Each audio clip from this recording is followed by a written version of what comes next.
parole est un témoignage. Donc le mensonge serait en vérité une parole qui ne témoigne pas, puisqu'au lieu de dire quelque chose de plus haut, elle dit ce que j'ai envie que ça soit.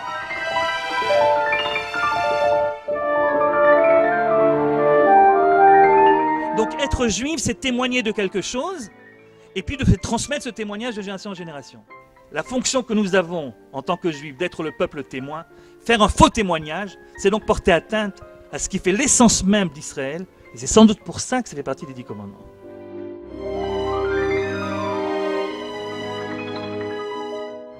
On trahit pas simplement la vérité, on trahit, on profane le Tselem Elohim. Si vous respectez le Shabbat, vous témoignez que le monde a été créé, que Dieu est créateur, et si vous ne le faites pas, vous faites un faux témoignage.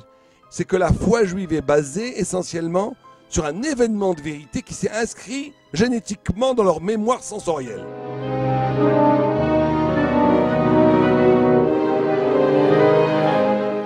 Le faux témoignage est un des péchés les plus graves, même s'il n'est pas punissable par le Beddin, parce qu'il profane la parole.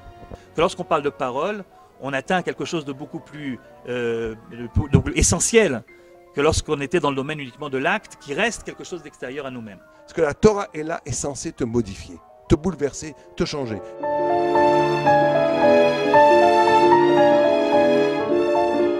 Il y a donc, pour faire le shalom entre les gens, et notamment le shalom dans le couple, le shalom bayit, il y a donc un certain nombre de choses qu'on a le droit de cacher.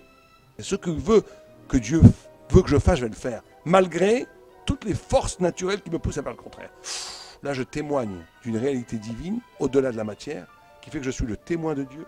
Et à ce moment-là, toutes les brachot, tous les miracles, toutes les réfouot, toutes les ouvertures d'un bouleversement magnifique de la vie sont possibles. C'est parce qu'en parlant sans contrôle de notre langage, nous disons tout et n'importe quoi, on finit par créer les vers qui vont nous ronger de l'intérieur. Il faut savoir, en d'autres termes, que la parole façonne le monde dans lequel je vis. Quelqu'un qui parle positivement du monde, il va générer une vie positive autour de lui.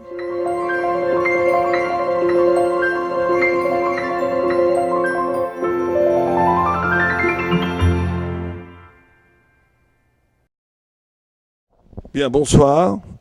On va, Bezrat Hashem, avec le Rav Kling, essayer de débattre ensemble sur un sujet très important, puisque c'est un des 10 commandements, sur la notion de témoignage, et plus précisément de faux témoignage. Et nous allons faire ce débat et cette chavruta, plutôt cet échange d'idées, d'après la Torah et d'après nos maîtres, les Chazal, Leilou Nishmat, Lydia Missa, Badrachel, et Bezrat Hashem, on va essayer d'arriver à des compréhensions de ce qu'est nos sages et ce que la Torah nous enseigne. Alors, tout d'abord, on va procéder comme ça. Je pense que je vais commencer, ou vous voulez commencer comme vous voulez, et on va après chacun réagir sur les enseignements que chacun délivre à partir de l'étude qu'il a pu faire dans la journée ou dans les mois précédents. Donc, quand on parle de faux témoignages, de Edut Sheker, il y a par définition 2 concepts qui sont déjà mis en branle.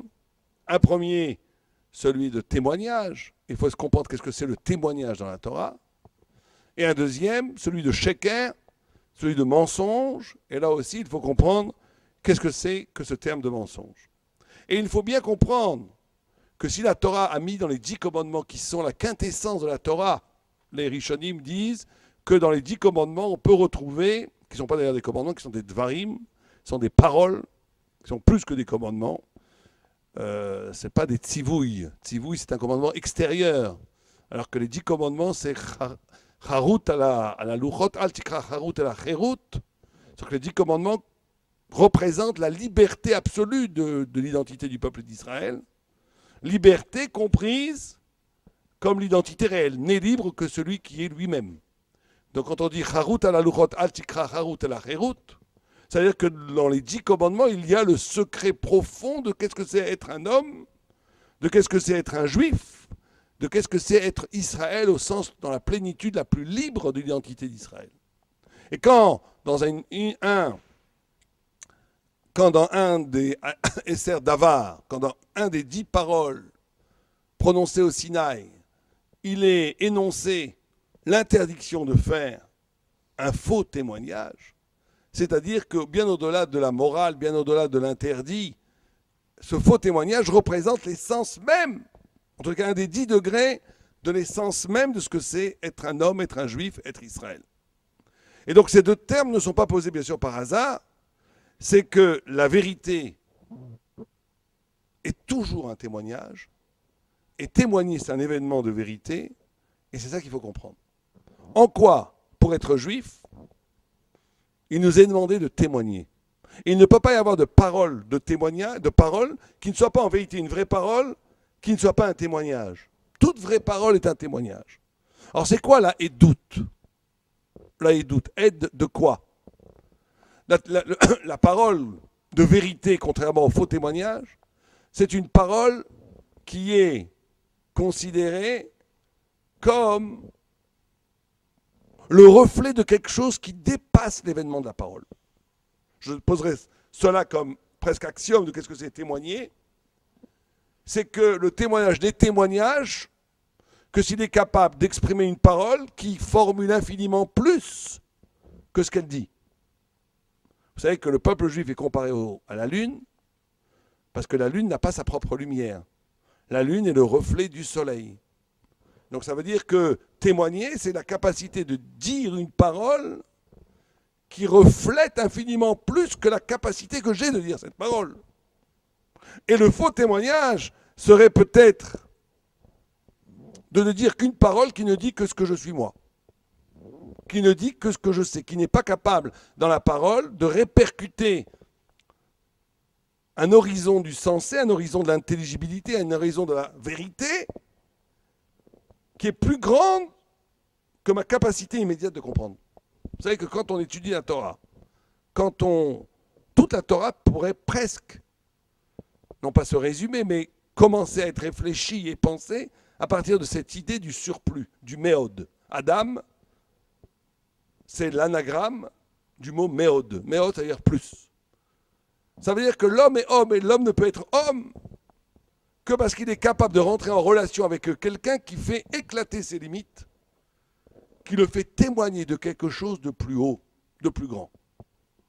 Et la psyché, la structure mentale du peuple d'Israël, c'est justement cette capacité toujours, en toute chose, de faire, d'échapper, de briser avec le diktat de la nature, avec l'évidence des choses telles qu'elles sont, pour essayer de comprendre, de déceler ce qui, dans cet élément, dans cet événement, dans cet élément matériel, constitue le témoignage, Néhéman, fidèle, de la trace de quelque chose d'infiniment plus profond que chaque juif, juive et juif se doit de révéler à lui-même et au monde. Ce serait la première définition du témoignage. Sheker, le mensonge, dit le Messias Yesharim. Il a tout un passage dans Nekiyut où il dit que la pire des choses, c'est le mensonge. Et il y a toutes sortes de menteurs. C'est intéressant comme texte. Vous savez que le Messias Yesharim, c'est un texte qu'on pourrait presque théâtraliser tellement qu'il a un humour extraordinaire, décapant, corrosif et décapant. Et il représente toutes sortes de menteurs. Il y a des menteurs qui inventent tout, il y a des menteurs qui inventent un peu, il y a des menteurs qui changent un peu. Enfin, très, très sympathique comme texte. Et il dit que mais tout le mensonge, c'est toujours d'adapter la réalité à soi. C'est-à-dire que j'ai envie que la réalité, elle est là, j'ai envie de... C'est plus sympa si je la raconte comme ça et si je rajoute un élément qui n'existe pas. Mais ça correspond plus à mon désir. Donc le mensonge serait en vérité une parole qui ne témoigne pas, puisqu'au lieu de dire quelque chose de plus haut, elle dit ce que j'ai envie que ça soit. Et donc elle a la trahison essentielle de la vérité. C'est-à-dire que témoigner, c'est la vérité. Le faux témoignage, c'est pas simplement dire du baratin, dire des choses pas vraies. C'est de trahir ce que c'est une parole de vérité. Parce qu'une parole de vérité, c'est la capacité de s'annuler face à la vérité et d'en être le reflet. Faire le faux témoignage, c'est dire, écoutez, tout ça c'est bien beau, mais moi, j'ai envie d'être le centre de mon propre discours. J'ai envie que les choses ressemblent à ce que j'ai envie que ça soit. Donc je m'en vais raconter, bâtir toute une histoire, tout un système, toute une parole qui s'harmonise à mon désir. Et c'est vrai que c'est très jouissif. Les grands menteurs, les grands baratineurs, c'est des gens très heureux d'habitude. Et c'est vrai que les yekim, sans vouloir avec ces personnes, qui disent exactement la vérité telle qu'elle est, des fois c'est un peu tristouné quand on dit les choses telles qu'elles sont. C'est pas bon. Il faut un peu d'imagination dans la vie. Mais en vérité, en faisant cela, on trahit pas simplement la vérité, on trahit, on profane le Tselem Elohim, la haute figure divine qu'il y a en chaque homme, parce que l'homme, en tant qu'homme, est celui qui est capable de s'annuler dans le rapport à la vérité, d'une certaine façon, pour être capable de restituer, de témoigner justement de quelque chose qui dépasse ses propres intérêts et ses propres... une psyché nucléaire qui serait tout axée sur lui-même. C'est la capacité justement d'être l'écho de quelque chose d'infiniment plus grand que lui et de s'annuler face à cette vérité. Cette humilité, pour ça qu'on dit Reshit Chochma Yirat Hashem. L'intelligence première, c'est d'être de cette posture, ce vis-à-vis par rapport à l'absolu. Dès que je mens, je deviens mon propre sujet du discours. Alors je dis, écoutez, moi ce qui m'intéresse, c'est ce que j'ai envie que ça soit. Donc c'est le contraire même du témoignage. Et je finirai cette introduction juste avec un Rambam qu'il faut faire attention, donc je le dirai plus de façon allusive parce qu'il ne faut pas vexer personne. C'est vrai que de Rambam écrit Maïmonide qu'il y a en Orient et en Occident deux approches spirituelles diamétralement opposées et le peuple juif est capable de faire l'union entre ces deux attitudes diamétralement opposées. Il dit qu'en Orient, il y a une tradition de la Emouna, il y a une tradition de la foi, il y a une tradition justement de ce surplus dans l'existence humaine. Et c'est vrai, toute la culture orientale, qu'elle soit extrême orientale ou même islamique, porte en elle une foi très très profonde. Mais il dit par contre au niveau de l'intelligence, au niveau de la chokhma, c'est la catastrophe. Tout est dimionie, tout est imaginaire, enfantin presque, puisqu'on mélange, bon, pas rentrer dans les détails, celui Ishmaël devient Israël, Israël devient Ishmaël, c'est pas sérieux. C'est pas sérieux d'un point de vue intellectuel, on va dire. C'est pas sérieux du tout. Mais Inemuna Shein Bodofi. L'Occident, dit le Rambam, c'est exactement le contraire. Une intelligence sophistiquée au point où peut-être cette philosophie et cette approche scientifique est tellement haute et tellement forte qu'elle a une capacité presque de rivaliser avec l'intelligibilité qui existe dans le Talmud ou la Kabbalah. Bien sûr que non, mais elle peut. Il y a des concepts philosophiques des fois, quand on lit Heidegger ou d'autres grands philosophes, il y a des idées des fois qui font résonance avec ce qu'on étudie dans les plus hauts textes de la Torah, bien entendu. L'Avdil Ben Kodesh Letamé, il y a quand même une intelligence foudroyante dans la culture occidentale. Mais dit le Rambam, il n'y a aucune foi, au point que c'est pour ça que l'Occident a choisi comme Dieu un homme. C'est pas un hasard. Parce qu'en vérité, même la religiosité est là pour restituer à l'homme la toute-puissance. C'est l'homme qui est au centre de tout. Dieu est instrumentalisé au service de la civilisation occidentale. Et donc on a l'Occident où l'esprit est tout puissant et la foi est une rigolade. On n'est là que pour servir en vérité le pouvoir. On a l'Orient où c'est le contraire, où il y a une foi Shein Bodofi, une émouna très forte qui vient de Avraham Avinu, mais au service d'une folie. Comme ça il appelle le Meshuga. Et il dit le peuple d'Israël, le seul peuple sur terre qui est capable de témoigner. Et être capable de témoigner, c'est se faire ce trait d'union. Le témoignage étant un acte, une faculté intellectuelle, cérébrale, cognitive, de témoigner intelligemment de la foi.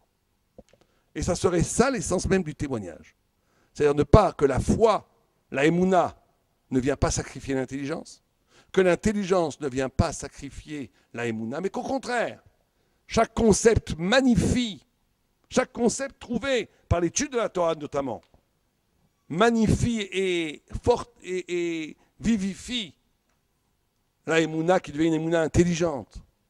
Et que la émouna, que la foi soit elle-même non pas quelque chose de fermé, mais qui ouvre la porte à toutes sortes de nouvelles idées, de concepts radicalement nouveaux, qui seraient inimaginables si on n'était que dans la sphère de l'intellectuel sec, non alimenté par la puissance poétique de la Emouna. Et témoigner pour un juif d'un point de vue en dernière instance, on va dire, profondément, c'est cette capacité d'utiliser l'intelligence pour traduire des horizons du sensé qui ne sont percevables, perceptibles plutôt, qu'à partir de la Emouna. Et qu'à partir de l'exercice de la Emouna et de la foi, on ouvre des champs cognitifs, des champs de pensée qui était inenvisageable sans cette émouna. Et ça, c'est le vrai témoignage. Parce que là, on témoigne par l'intelligence, par le discours intelligible et intelligent, d'une dimension de l'être qui est complètement cachée, sans cette épreuve de l'union entre l'intelligence et la foi qui permet le témoignage réel et absolu de la divinité sur terre. Et c'est ça le rôle du juif. Donc, j'arrêterai là l'introduction, je vais passer la parole à Rav Kling, et après, on échangera des idées, bien entendu. Bon, ben écoutez, en tant que fils et descendant de Yekim, je vais essayer d'être le plus tristouné et le moins fantaisiste possible. Ouais, ce que je remercie déjà le Rav Sadin, c'est de nous avoir donné un point important pour comprendre en quoi c'est tellement fondamental cette histoire de faux témoignage, puisque sur les 613 commandements, comme il vient d'être rappelé, on n'en a choisi que 10 pour faire partie des 10, qui sont censés donc être la quintessence de tout le reste. Et on aurait pu se poser en effet la question, en quoi est-ce que le faux témoignage est tellement essentiel qu'il mérite de faire partie de cette liste-là.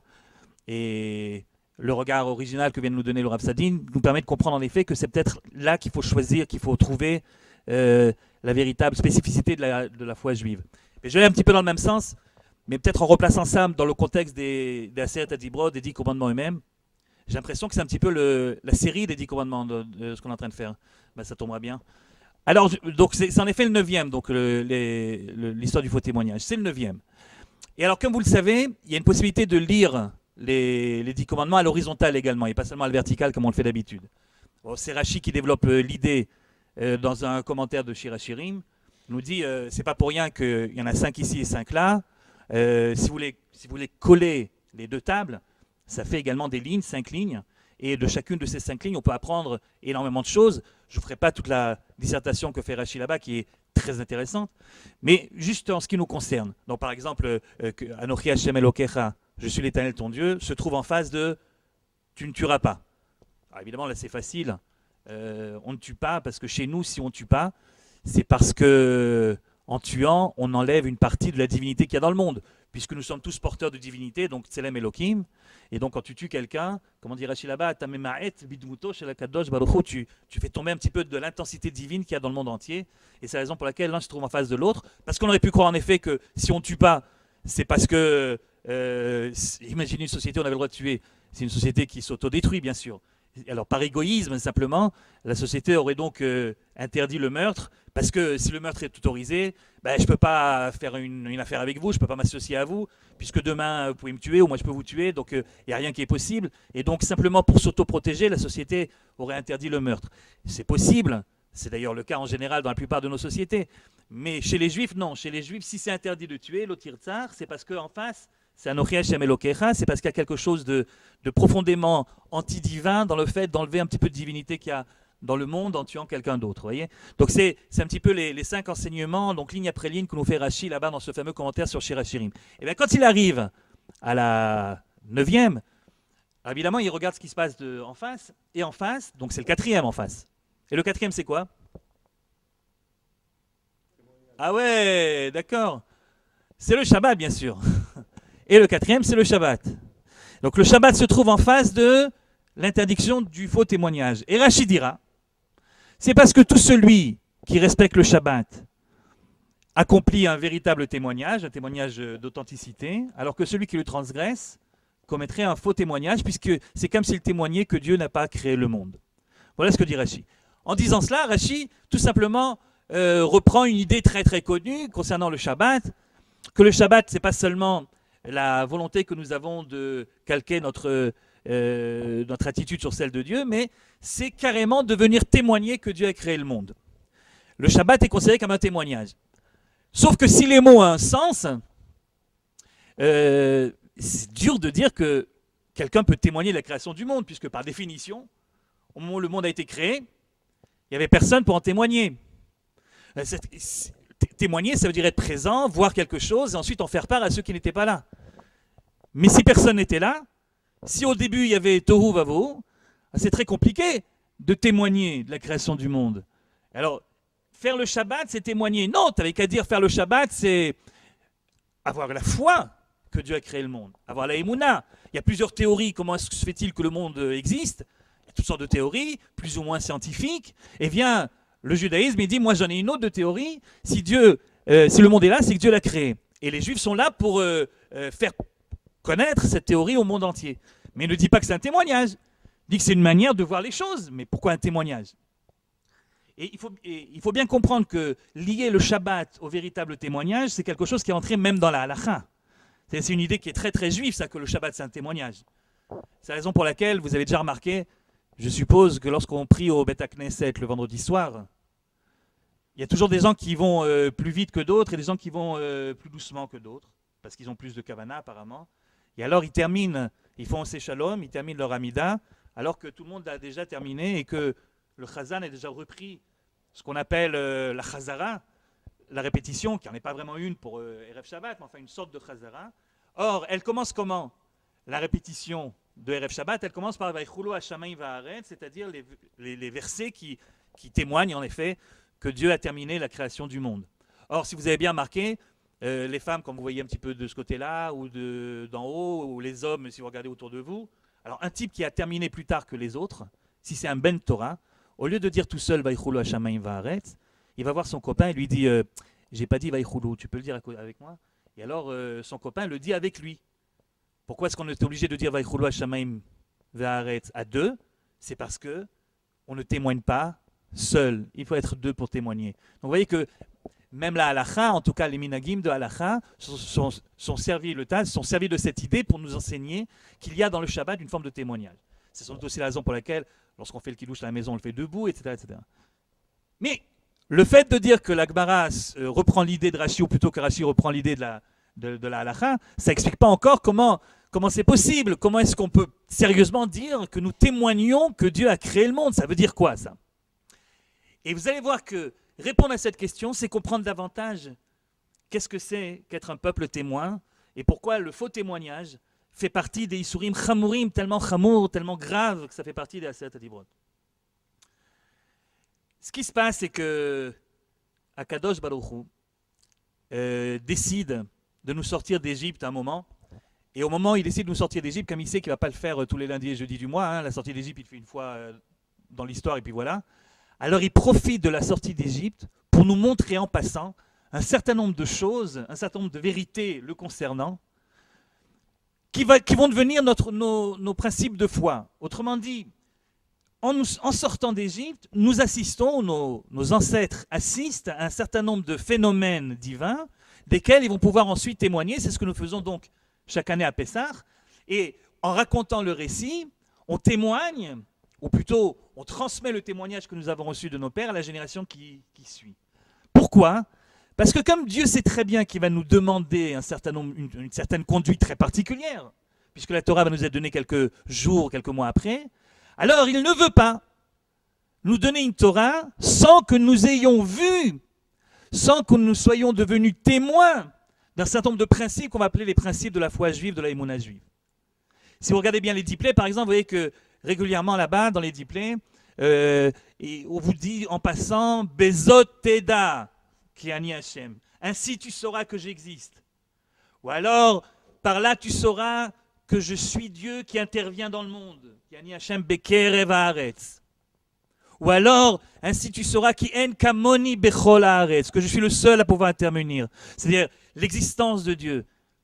La possibilité qu'il a d'intervenir dans le monde, ce qu'on appelle l'ashgacha. Et enfin, l'unité d'Akadosh Baruch Hu, la toute-puissance. Non seulement il intervient, mais il est le seul à pouvoir le faire. Tout ça sont des bases de Emouna. Et Dieu veut profiter de la sortie d'Égypte pour nous montrer tout ça, afin que nous en devenions les témoins, pour qu'on puisse ensuite, à partir de ça, recevoir une Torah. Or, donc si vous avez bien compris, ce que nous on appelle la foi, la Emouna chez nous, ce n'est pas ce qu'on disait tout à l'heure une théorie, mais c'est une constatation historique d'un certain nombre de phénomènes. Je sais, je l'ai vu, donc j'y crois bien sûr puisque je l'ai vu. Et donc je le transmets à ceux qui n'ont pas eu cette chance de le voir. C'est ainsi que le peuple qui sort d'Égypte devient celui qui va transmettre ce témoignage de génération en génération. Si vous prenez par exemple les Avdil, Elef, Alfé, Avdalot, comment est-ce que les chrétiens définissent leur foi, la foi chrétienne ? Ça n'a rien à voir. C'est quelqu'un qui vient et dont le papa s'appelle Yosef et la maman s'appelle Myriam et qui habite pas très loin d'ici, et qui vient voir ses copains, les autres juifs qui habitent là, et puis il dit ben, t'as pas besoin, je schématise, mais c'est plus ou moins ça qu'il nous raconte, t'as pas besoin de continuer à pratiquer telle ou telle mitzvah, puisque Dieu a changé d'avis, on n'a plus besoin de faire ça. Là-dessus, le juif, évidemment, lui demande, mais comment tu sais? Et à ce moment-là, Yehoshua, donc puisque c'est son nom, Yehoshua, je ne sais pas comment on l'appelle, il lui dit, mais je le sais, parce que tel que tu me vois, tu crois que je suis un homme, un être humain normal, mais c'est pas vrai. En fait, mon père Yosef et ma mère Myriam n'ont jamais eu de relation entre eux, et puis malgré tout, je suis là. Donc je suis un fils de Dieu. Et en tant que fils de Dieu, je peux te raconter ce que Dieu pense vraiment. Il pense que c'est dépassé, on n'a plus besoin de manger caché, on n'a plus besoin de faire toutes sortes de choses. Là-dessus, le juif réagit de deux manières possibles. Ou bien, et c'est la minorité des minorités, il lui dit, tu sais quoi, tu as des yeux qui ne te trompent pas. J'ai confiance en toi. Et l'autre lui dit, ben, c'est comme ça, c'est très bien, suis-moi et tu seras sauvé. Et il devient chrétien. Ou bien, il dit, c'est ce que la majorité de nos ancêtres ont répondu, écoute, comment te dire, ce qui s'est passé dans la chambre à coucher de tes parents, j'y étais pas, toi non plus d'ailleurs, donc jusqu'à preuve du contraire, je continue à faire ma Torah telle que je l'ai enseignée, et je ne te suis pas. Donc ce qu'on appelle la Emouna chez un chrétien, c'est pas une connaissance historique de quelque chose, c'est ce qu'on appellerait aujourd'hui en hébreu moderne un imoun. Tu as confiance dans le bonhomme ou tu n'as pas confiance dans le bonhomme? Moshe Rabbeinu, les Avdil, n'a jamais dit voilà ce qu'il faut que vous croyez. Mais si vous prenez le livre de Devarim sans arrêt, c'est le refrain qui revient tout le temps là-bas. Einechem aroot, atem shmaatem, vous avez vu, vous avez entendu. Donc être juif, c'est témoigner de quelque chose et puis de transmettre ce témoignage de génération en génération. Seulement voilà, et je terminerai là, pour le Shabbat, pour la création du monde, Dieu a un grand problème. Comment faire croire au peuple juif, mais d'une émouna juive, pas d'une émouna chrétienne, que Dieu a créé le monde? Comment lui faire prendre conscience qu'il a créé le monde alors qu'on ne peut pas en être témoin par définition, puisque le monde existe déjà? Et alors, imaginez le bon Dieu qui réfléchit, puis à un moment il se dit, j'ai trouvé, je vais prendre, si vous voulez, ce qui caractérise la création du monde, ce qui différencie la création du monde par rapport à toutes les autres créations que nous faisons, parce que nous aussi on crée des choses, seulement, comme vous le savez, il y a une grande différence essentielle entre la création du monde et ce que nous créons. Quand Dieu crée, il crée à partir de rien, alors que nous créons toujours à partir de quelque chose. Et ensuite, quand il crée par la parole, alors que nous on a l'habitude de créer avec les mains. Eh bien, je vais reprendre ces deux principes-là, qui sont les principes caractéristiques de la création du monde, et je vais leur faire une création du monde miniature. Je ne peux pas refaire une création du monde, évidemment, entière, mais je fais une création du monde miniature. Et donc chaque jour, pendant 40 ans, Dieu crée une nouvelle création, à partir de rien du tout. Cette créature tombe 6 jours de la semaine et s'arrête le 7e. Et c'est ainsi que le peuple devient témoin que Dieu est créateur. Parce que si Dieu peut créer la manne, puisque c'est de ça évidemment dont je parle, alors quelle différence entre la petite manne et le grand univers, si ce n'est une différence uniquement de quantité et non plus de qualité. Et donc le peuple devient témoin que Dieu crée, non seulement qu'il existe, non seulement qu'il intervient dans le monde, mais qu'il est créateur. Et du coup, le Shabbat devient un véritable témoignage. Ce qui fait dire à Rashi, si vous respectez le Shabbat, vous témoignez que le monde a été créé, que Dieu est créateur, et si vous ne le faites pas, vous faites un faux témoignage. Et je pense que la raison pour laquelle le faux témoignage fait partie des Aseret Adibrot, c'est parce que, dans le fond, le peuple juif, dans son ensemble, est le peuple témoin.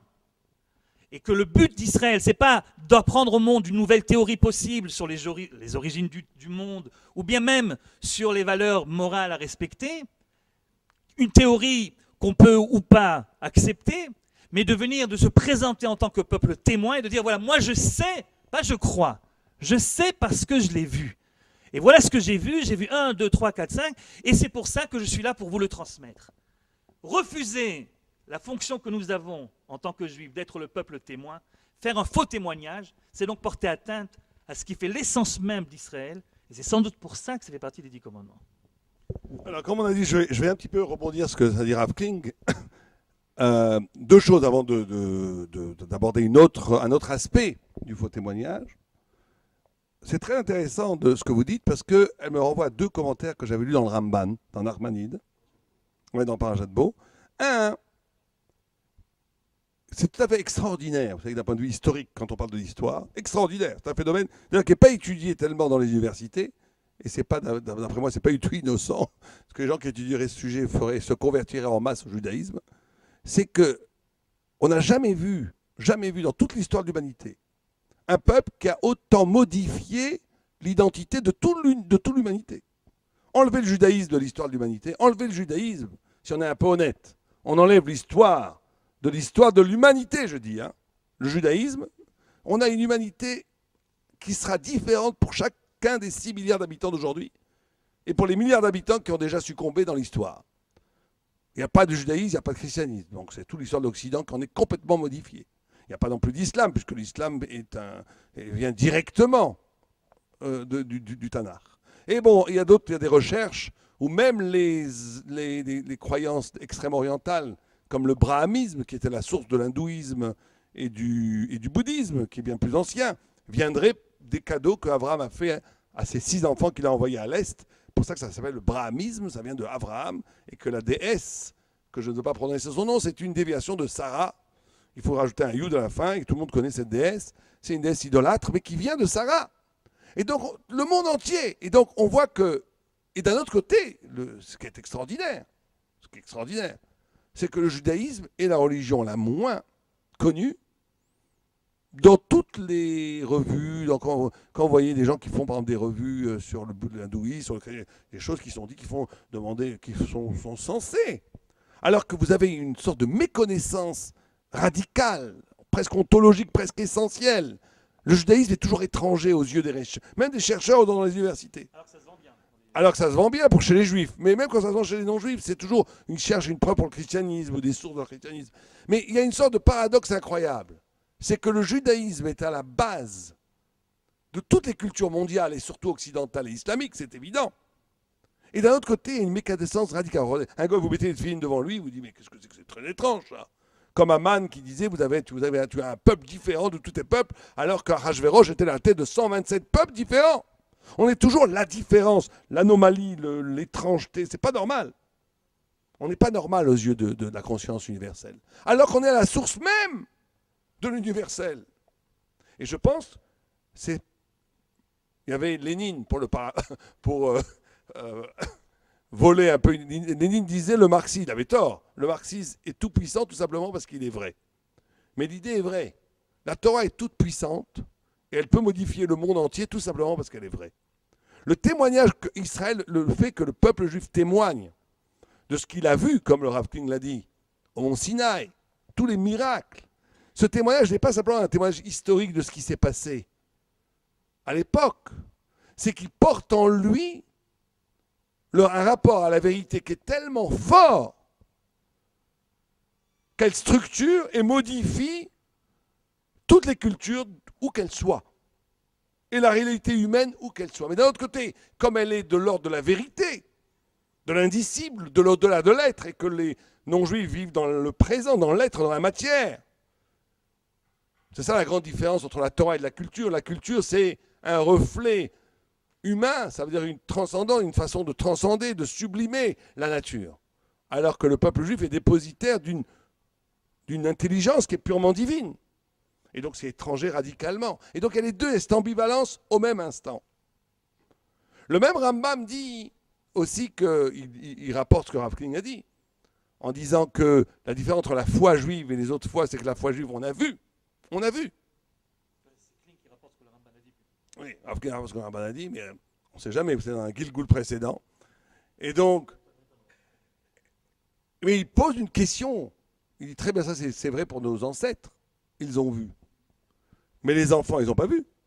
Nous, on n'a pas vu. Donc comment est-ce qu'on peut...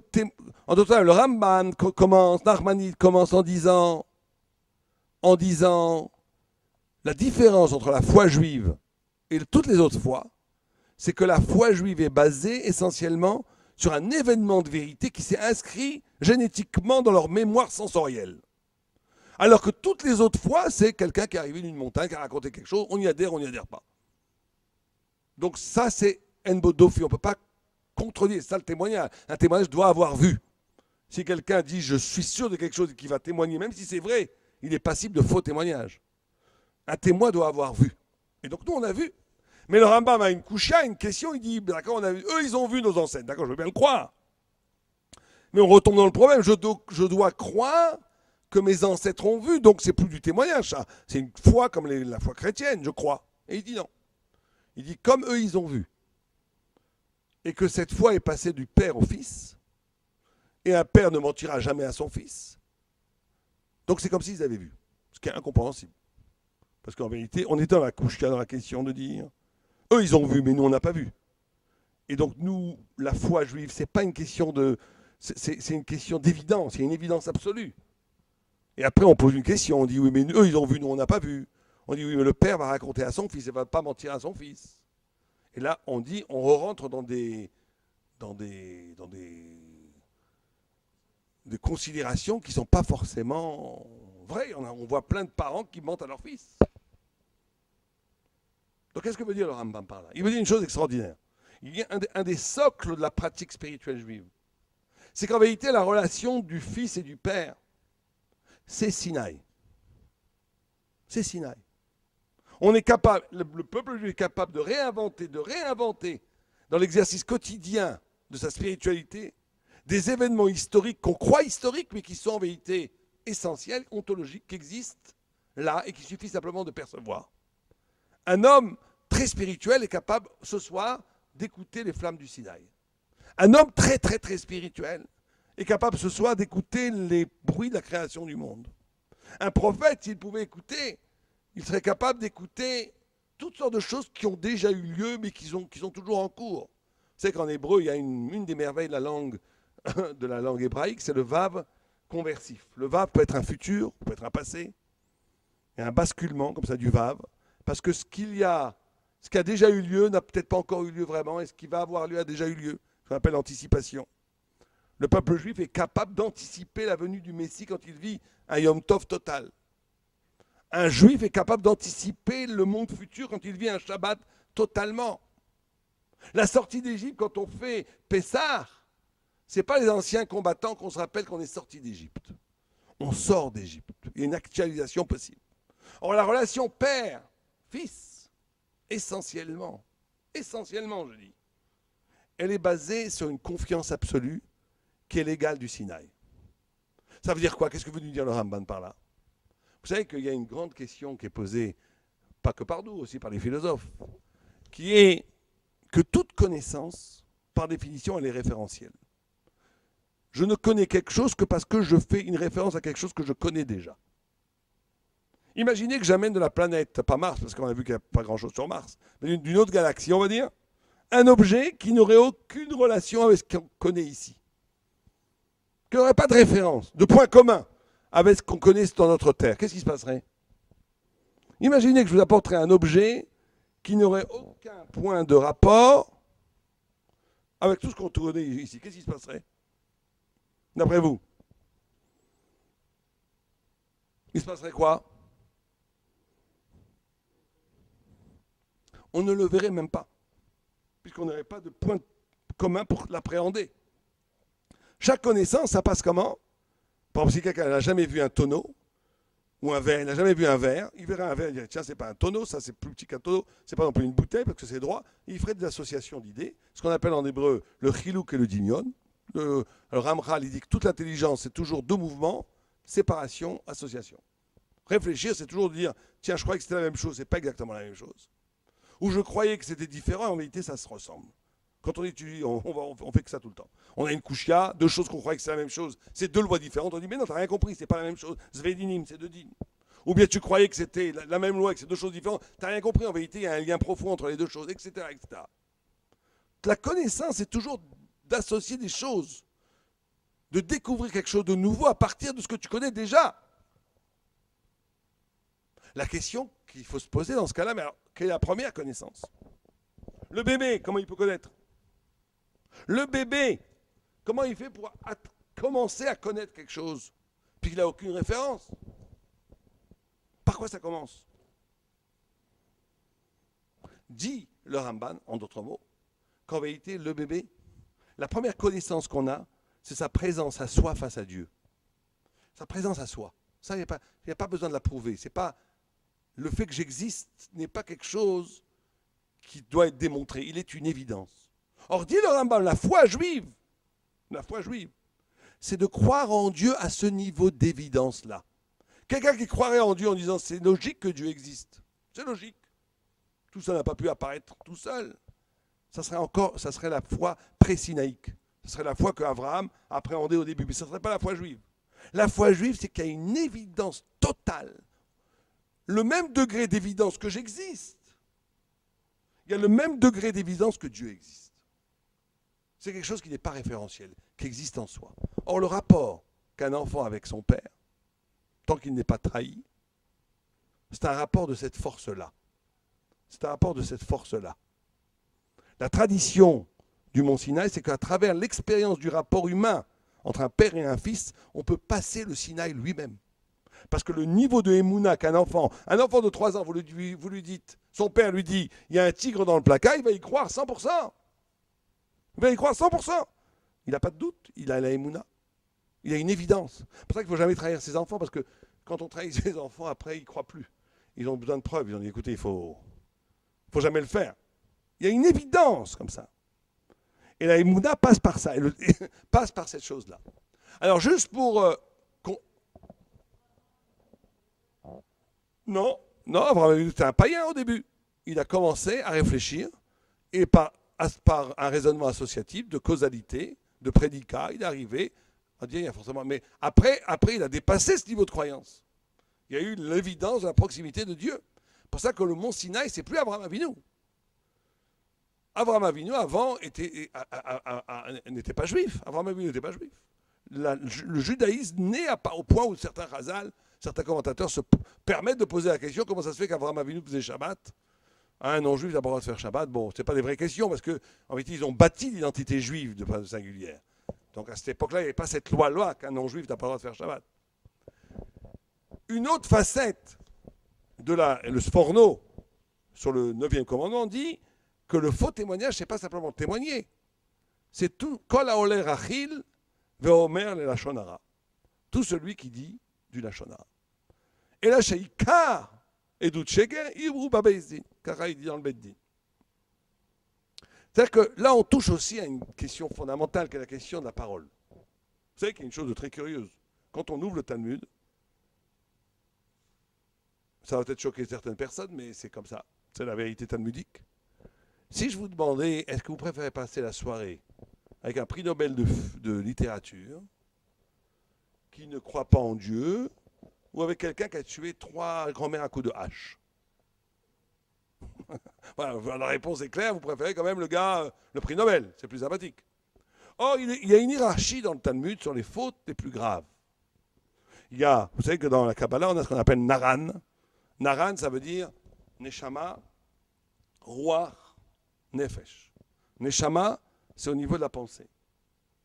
Plutôt la pensée et l'expression de la pensée réelle. La pensée, ce n'est pas parler en silence.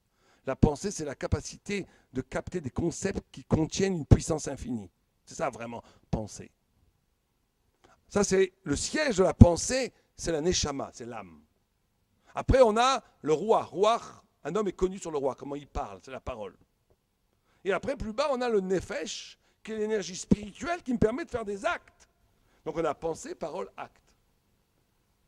Or, quelque chose de tout à fait singulier, c'est que la Torah ne prescrit des onashim, des punitions, que au niveau du Nefesh, au niveau des actes. Même la lashon hara qui est interdite. Même le faux témoignage, qui est dans les 10 commandements, la Gemara dans Sanhedrin Daf Yud dit on n'est pas passible de punition parce que c'est lav she'en bo ma'aseh. Il y a un grand principe que lav she'en bo ma'aseh, un interdit qui n'a pas d'action, qui n'est pas un acte. Le Beddin ne s'en mêle pas. Le Beddin ne s'en mêle pas. On ne le fera pas, on ne lui fait rien. À plus forte raison, quelqu'un qui serait hérétique, qui aurait des pensées négatives, des pensées complètement tordues, on ne lui fait absolument rien. Mais ce qui est extraordinaire, c'est ça la vraie liberté. Les gens parlent de la liberté de conscience. C'est que la Torah ne fait pas rien à l'hérétique, parce que c'est moins grave que s'il avait tué, volé ou fait des choses infâmes. C'est beaucoup plus grave. Parce que plus on devient spirituel, plus la faute est grave. On dit que le lachon hara, par exemple, la médisance, c'est beaucoup plus grave que n'importe quelle avéra physique, même les pires des avérotes. Parce qu'on touche à quelque chose de spirituel. On profane quelque chose que l'acte ne pourra jamais arriver. Et à Calvaire Romain, à plus forte raison, si on a des pensées hérétiques, c'est encore pire, parce que là, on profane le niveau d'un neshama qui est infiniment plus haut. Mais paradoxalement, plus c'est grave, moins c'est punissable. Pourquoi? Parce que c'est tellement grave que c'est une affaire entre toi et Dieu. C'est entre toi et Dieu. Si le Beddin s'en mêlait, ça voudrait dire qu'on te déposséderait de ta liberté de conscience. Ça veut dire qu'il y aurait une capara possible, que ce serait quelque chose d'extérieur à toi, qu'on peut te frapper, on peut te tuer, on peut te punir. Non, non, non. On peut te punir pour les actes négatifs que tu as faits. Ça, on peut. Parce que l'un acte est toujours extérieur à ton essence. On peut déjà plus te punir quand tu parles, parce que c'est trop intimement lié à toi. C'est entre toi et Dieu. Et on peut, à Calvera, on ne peut pas te punir à ce que tu penses, parce que ça, c'est vraiment entre toi et Dieu. Mais d'un autre côté, le texte dans Sanhedrin nous dit que toutes les fautes physiques ont une capara. Personne ne reste en enfer plus de 12 mois. Oui, ça va. Alors que l'hérétique, on dit que même quand l'enfer s'arrête de brûler, il brûle encore. Éternellement, il brûle. Et donc, on a ici quelque chose de tout à fait bizarre. Naran, plus ça devient spirituel, moins c'est punissable ici, mais plus c'est irrévocable pour l'éternité. Et la parole se situe au milieu. C'est un peu plus grave, c'est beaucoup plus grave que les actes, moins grave que l'hérésie. Et donc, le faux témoignage est un des péchés les plus graves, même s'il n'est pas punissable par le Beddin, parce qu'il profane la parole. Et vous savez qu'au niveau de la parole, quand on parle, en vérité, il n'y a pas de parole sans souffle. Il n'y a pas de parole sans souffle. Et pourquoi c'est si grave le lachon hara? Parce que le souffle est la prolongation du souffle de Dieu qui a créé mon âme. C'est que quand Dieu a créé, insufflé l'âme dans l'homme, dit le Targum, Ruach mais Malela, l'âme qui permet la parole, c'est l'âme parlante. L'âme parlante que Dieu a mis en nous. C'est que chaque fois que je parle, en deçà de ma parole, il y a le souffle de Dieu qui fait que je parle. D'où l'extraordinaire gravité de la médisance, du lachon hara ou du faux témoignage. C'est parce que quand je fais un acte physique négatif, je vole, c'est pas bien du tout, mais c'est mon corps qui l'a fait, c'est très loin de Dieu. Donc, quand je dis du lachon hara ou du faux témoignage, j'utilise le souffle divin pour faire le mal, c'est une profanation pratiquement insurmontable, pratiquement irréparable. Et à plus forte raison par la pensée quand j'utilise l'âme, qui est la lumière divine qui est en moi, pour avoir des pensées tordues. Et donc il y a cette idée, et je finirai juste avec ça avant de laisser la parole à Rav King. Vous savez que on apprend une des deux sources du lachon hara, c'est les Meraglim. C'est les explorateurs qui sont arrivés en Israël. Et c'est extraordinaire de voir cette idée-là, qu'on dit que le grand drame des Meraglim, le grand drame qu'il y a eu chez les Meraglim, c'est qu'il était censé avoir dans l'histoire du peuple juif 3 grands moments qui sont la pierre angulaire de l'univers spirituel, qui s'appellent libération, révélation, rédemption. On va le dire en hébreu, on va dire Yetziat Mitzrayim, on va dire s'arracher à de la matière, Gilou Hashem, et la Géoula totale à la fin en Israël. Et tous ces 3 mouvements, sortir de la matière d'Égypte, libération, être libre, révélation, recevoir la Torah, et après prendre cette Torah et l'amener en Israël, et de l'incarner dans la réalité pour créer une société parfaite et magnifique, qui aurait illuminé le monde entier et fait le tikkun du monde entier. C'était ça le programme initial. Le grand malheur du lachon hara, c'est d'avoir de la fausse parole, du faux témoignage que les explorateurs ont fait sur la terre d'Israël. Le grand malheur, c'est qu'ils ont coupé l'élan. Ils ont créé une possibilité maintenant d'être libérés, d'avoir de la Torah, mais que ça ne modifie pas le monde. Et ça, c'est terrible. C'est-à-dire que c'est l'anti-témoignage. La Torah suppose de provoquer 2 grands mouvements dans l'être humain. La Torah est censée te modifier. La Torah est censée nous bouleverser. Et vous savez que c'est le grand malheur, je ne veux pas trop m'étendre, le grand malheur de notre génération, enfin de la jeune génération d'aujourd'hui. Nous, à notre époque, je parle déjà comme un vieux, il y a 20 ans, 30 ans, les gens étaient communistes, anarchistes, ils disaient ce que vous voulez. On discutait avec eux, Torah ou pas Torah, vérité ou pas vérité, mais vous leur prouvez que la Torah était vraie, ils faisaient tchouba, le lendemain ils mettaient une kippa. Ils étaient modifiés par la vérité. Aujourd'hui, les jeunes, moi je parle très souvent avec les jeunes, notamment en France, mais pas qu'en France. En Israël, c'est moins ça. Bon, en Israël, ils sont plus vrais, les gens. Mais très souvent en France, mais même en Israël, le problème existe. Vous leur dites la vérité, vous leur parlez de la Torah, ils disent c'est super, ouais, c'est vrai, c'est possible, c'est pas mal. Le soir même, ils vont en boîte de nuit. C'est que la vérité ne te modifie pas, c'est une possibilité. C'est une possibilité, d'accord, c'est bien, c'est beau. Mais à 30 ans, ça n'existait pas, ça. Les gens qui pensaient, vous leur disiez la vérité, ils étaient prêts à vous se battre jusqu'à la mort pour dire que la Torah, c'était pas la vérité, que le communiste, c'était la vérité. Mais quand ils arrivaient à comprendre que c'est la vérité, ils changeaient. Aujourd'hui, la grande maladie, c'est que les gens ne changent plus. La vérité, c'est qu'elle rapporte. La vérité, c'est la vérité, elle est là-bas en haut. Mais moi, je suis là en boîte de nuit avec les. Je veux rigoler. Quel rapport? D'accord, c'est vrai. Est-ce que ça veut dire que je ne dois pas aller en boîte de nuit? Zvedinim. Deux dînes. Et ça, c'est un grand malheur. Parce que la Torah est censée te modifier, te bouleverser, te changer. Une Torah qui ne te change pas, et ça existe même dans le monde religieux. Il y a des gens, ils étudient toute la journée, mais ils ne changent pas. Ça ne les bouleverse pas, ils ne bougent pas. Ils restent des bourgeois dans le monde de la Torah. Il n'y a rien de pire. Ça, c'est le premier mouvement. Le deuxième mouvement, c'est qu'une fois que tu es bouleversé, modifié par la Torah, tu dois utiliser cette Torah pour changer le monde. Pour faire changer les choses. Tu ne peux pas, et tu attends un spectateur. Témoigner, c'est construire un monde meilleur à partir de ce que tu as étudié. Et ça, le Lachon Hara, le faux témoignage, le brise. Je sors d'Égypte, je reçois la Torah, je dis du Lachon Hara pour m'empêcher. Je crée un monde faux pour m'empêcher de bâtir dans le monde, à partir de l'enseignement de la Torah, la vérité qui doit s'incarner dans le réel. Et c'est ça l'extraordinaire péché des Meraglim, et ça se reconduit en nous chaque jour, quotidiennement. Quand je peux avoir des convictions, des idées, et une adhésion totale au principe de la Torah, mais que quand il s'agit après de les incarner, de les assumer, jusqu'au bout, non, là c'est trop difficile, non, là j'invente des excuses, j'invente un faux témoignage, pour que cette Torah ne soit pas génératrice d'un bouleversement du monde. Et le plus vrai faux témoignage, c'est peut-être celui-là. À propos de la pensée, la parole et l'acte, je ferai simplement remarquer ce que vous avez certainement déjà remarqué vous-même dans l'agencement des 10 paroles, divisé donc 5 d'un côté, 5 de l'autre. Et si on a envie de les classer suivant cette grille de classement, c'est-à-dire la parole, la pensée et l'acte, on s'aperçoit de la chose suivante.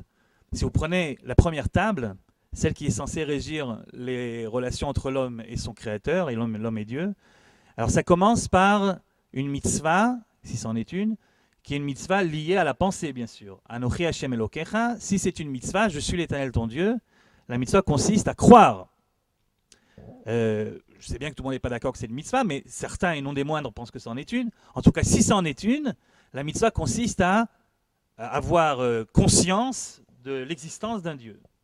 Et donc, c'est véritablement quelque chose qui dépend de la pensée. Ensuite, Lo yelecha Elohim acherim al panai, le deuxième, tu n'auras pas d'autre divinité que moi. Dans le fond, dans l'absolu, dans l'essence même de cette mitzvah, c'est aussi de la pensée. Je sais bien qu'il y a des conséquences très rapidement qui sont des conséquences pratiques, puisque tu n'auras pas d'autre Dieu que moi, donc tu ne te prosterneras pas devant eux, par exemple. Mais dans l'essence même de la définition de la mitzvah, tu n'auras pas d'autre source d'autorité absolue que moi-même. C'est encore une mitzvah qui dépend de la pensée. Ensuite, la troisième mitzvah des 10 commandements, c'est l'otissa et Shem Hashem Elokecha Lashav, tu ne prononceras pas le nom de Dieu pour rien. Voilà donc la première mitzvah des 10 qui, elle, s'adresse à la parole. On n'a pas le droit de parler de Dieu ou de parler sur Dieu en vain, sans qu'il y ait derrière quelque chose de profondément utile pour soi-même, pour l'autre, etc. C'est une manière très respectueuse, évidemment, de parler du Créateur. et qui n'est pas obligatoirement commune à toutes les religions, puisque chez nos cousins musulmans, au contraire, plus le nom de Dieu est cité dans la conversation, et mieux ça vaut. À tel point qu'il y a même un certain nombre d'expressions arabes que nous avons introduites dans l'ivrite, et je ne suis pas persuadé qu'on fait bien, les Ya Allah, ou les Inch'Allah, ou les etc. Parce que pour un musulman, au contraire, c'est une bonne chose.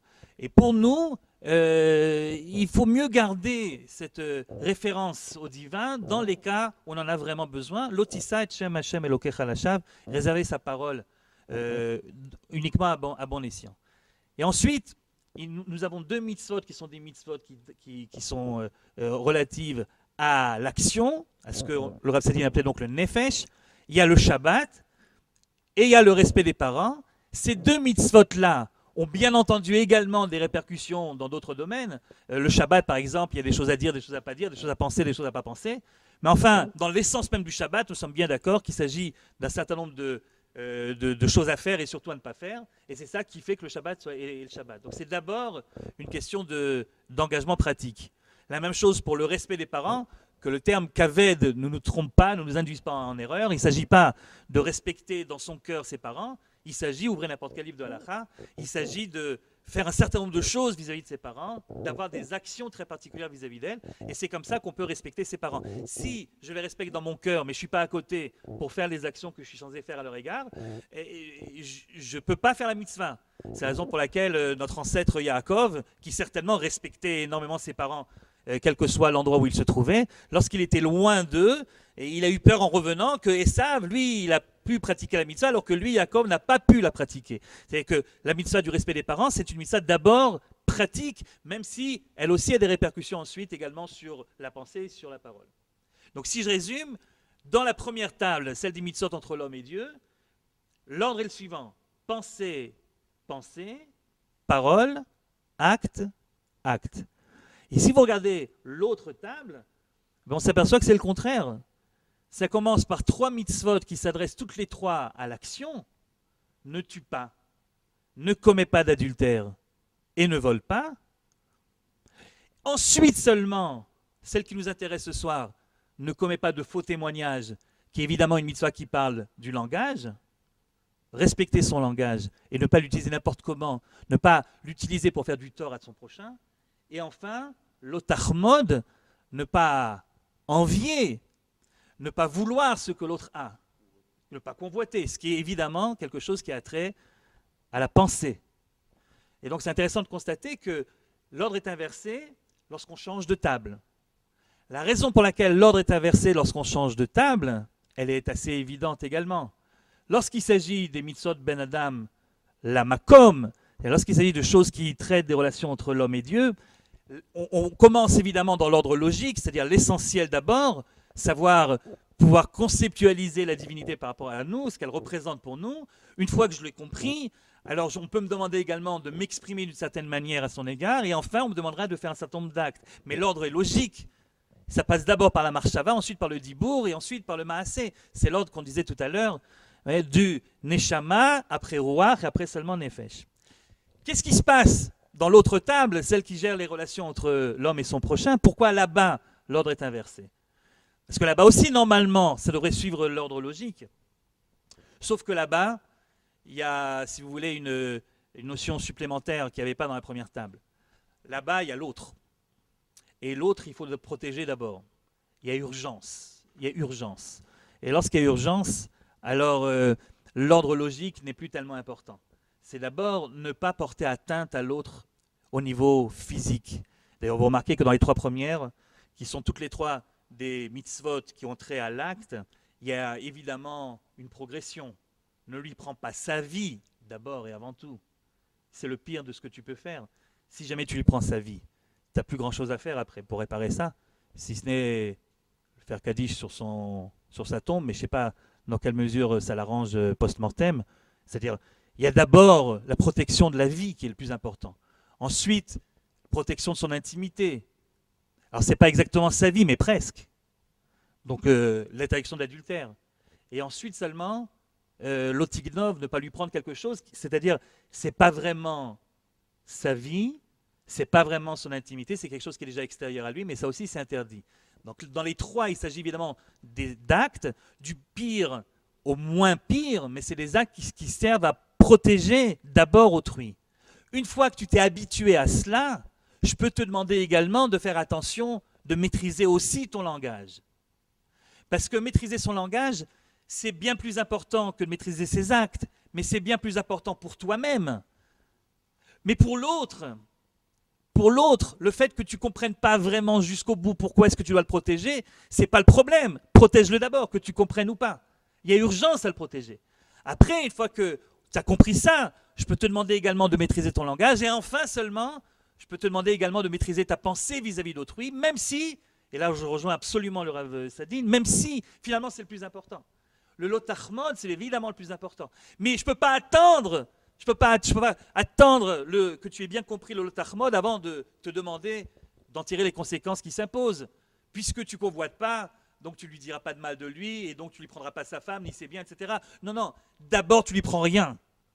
D'abord tu le respectes. C'est pour ça que l'ordre est inversé dans les relations entre l'homme et son prochain, mais ça n'empêche pas en effet que lorsqu'on parle de parole, on atteint quelque chose de beaucoup plus essentiel que lorsqu'on était dans le domaine uniquement de l'acte, qui reste quelque chose d'extérieur à nous-mêmes. Et puisque c'est de parole qu'on parle, eh bien, il est bon de constater quand même que cette interdiction du mensonge, et en particulier du faux témoignage, alors évidemment, le mensonge par excellence, c'est le mensonge officiel, le mensonge juridique. Tu vas au tribunal et tu dis des choses qui ne sont pas vraies sur autrui. Ça, c'est le faux témoignage. C'est ça qui est interdit dans les 10 commandements. Mais, à un degré peut-être moins élevé au niveau pénal, vous avez évidemment le mensonge stam, c'est-à-dire raconter des choses qui n'existent pas pour le plaisir de vivre dans cette fantaisie qui est en effet toujours un peu plus intéressante que la réalité, parfois un petit peu tristounette ou parfois morose. Et donc, on te demande également de ne pas mentir. Mais là, remarquez bien comment est-ce que le texte de la Torah s'exprime. L'interdiction du mensonge ne ressemble pas aux autres, au niveau du style, ne ressemble pas aux autres interdits. On te dira, midvar sheker tirchak. Éloigne-toi de la parole mensongère. Éloigne-toi le plus possible. Il est vrai qu'il y a un autre passouk dans Kedoshim qui dira Lot Shakro, mais ce passouk-là dans Kedoshim, si vous regardez le contexte, c'est précisément le sheker qui amène au faux témoignage.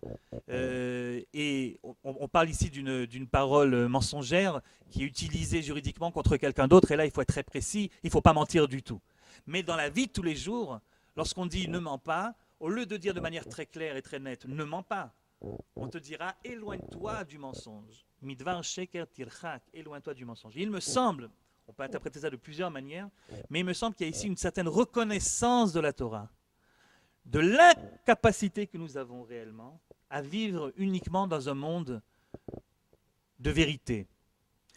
Et il est bon de le dire aussi, même si nous sommes là pour parler de l'authenticité et de la vérité, et que c'est un débat qui se fait évidemment contre le mensonge, la parole mensongère, mais il est quand même juste et honnête de reconnaître, puisqu'on est dans la parole vraie, que le mensonge ne peut pas être complètement absent de notre vie d'être humain. C'est quasiment une impossibilité. Nous sommes obligés de mentir, par définition de l'être humain. L'être humain est obligé de mentir. Quelquefois, comme vous le savez, c'est même une mitzvah. Ou en tout cas, il y a plusieurs degrés, il y a des fois où c'est toléré et des fois où c'est même obligatoire. Il y a des choses qui sont plus importantes que la vérité. Dans quel cas la halakha nous dit qu'on a le droit de mentir, vous le savez? Pardon? D'abord, médicalement. Quand tu dis médicalement, tu veux dire quoi? Le secret médical, c'est-à-dire est-ce que le médecin est obligé de dire à son patient ce qu'il a vraiment?